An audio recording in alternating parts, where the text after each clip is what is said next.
as we take a look at some of the rituals and, of course, cultural rites that will be performed ahead of Prince Mangosuthu Buthelezi's funeral. We are joined by Professor Sihawukele Ngubane, who's a Zulu cultural expert. A very good morning to you. Thank you so much for your time. The late Prince Mangosuthu Buthelezi is expected to have a unique send-off because of the many positions he held, one in the Zulu royal house. When it comes to burial practices, what should we know and learn of, especially looking at the options that the family may have to choose from?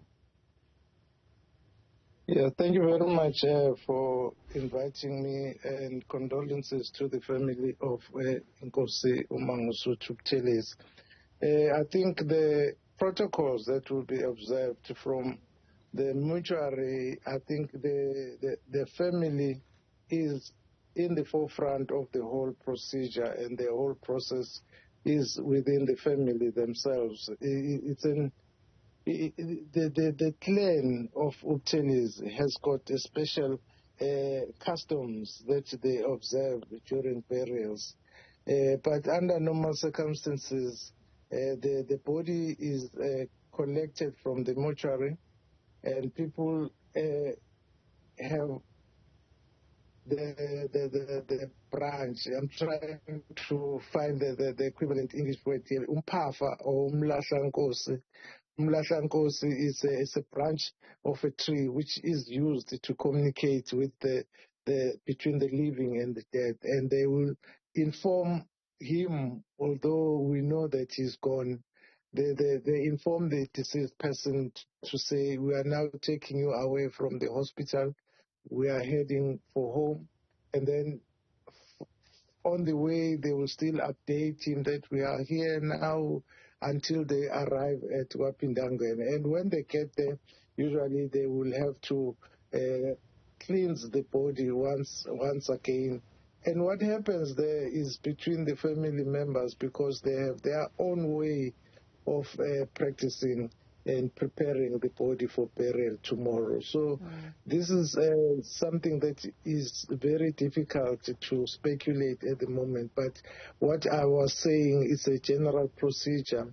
But here, since the prince is Inkosi of the Buthelezi clan, the cultural practices that we observe are that of Inkosi. Yeah. We saw when Zulu monarch King Goodwill Zwelithini passed away in 2021, he was laid to rest in a seated position adorned in animal skins, maize seeds and traditional beer, among other items placed before him. Can we expect a custom very similar to this when it comes to Inkosi of the Buthelezi clan? One may say that that's a possibility that can also happen. But you see, what happens now is between the family Izinduna and Amabutho. And Amabutho are responsible for preparing the gravesite. And it is upon them if they would want to do a similar observation that we observed from the late King Zwelithini Zulu. But under normal circumstances, Umnumzane, head of the family, in the past they used to sit the body. It was a common practice, even for the kings at that time and now. I think they are likely to follow the same. You speak about the role of Amabutho. We also know that at the same time, Prince Mangosuthu Buthelezi was a staunch member of the Anglican Church.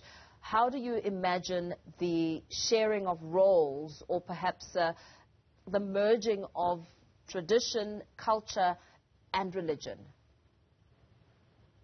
This is quite a unique ceremony, because there is also the government involvement. So they have to share the platform with the government, the Anglican Church, And then after all those protocols have been observed by the church and the government, and also his party, the IFP, would want to be part of the ceremony in one way or another. But after all has been done, then they will hand over to the family. They will hand over to the family to take it forward. We also learning that he will be laid to rest during the day as opposed to being laid to rest at night, which is what is observed in the Zulu culture. What is the significance of the time?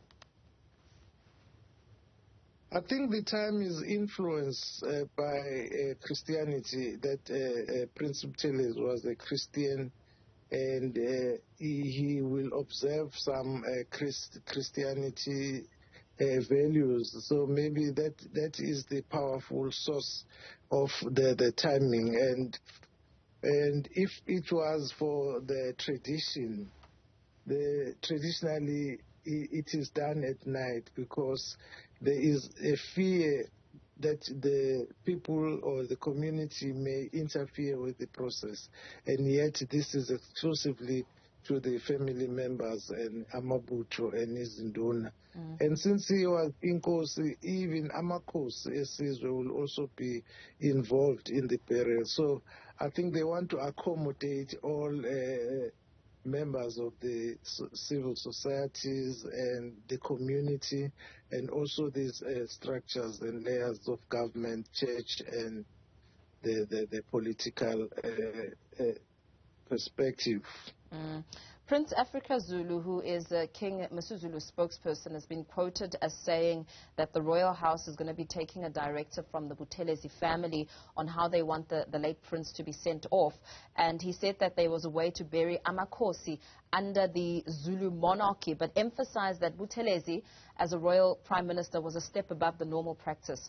Perhaps give us some clarity on that. I don't have an idea, because this is the prerogative of the royal family, since Prince Buthelezi was a member of the royal family. So they have a prerogative to make decisions that are peculiar to the way that they observe this process. Very well. Thank you so much for that analysis there, Professor Sihawukele Ngubane, a Zulu culture expert, just putting out scenarios on the possible cultural rights and practices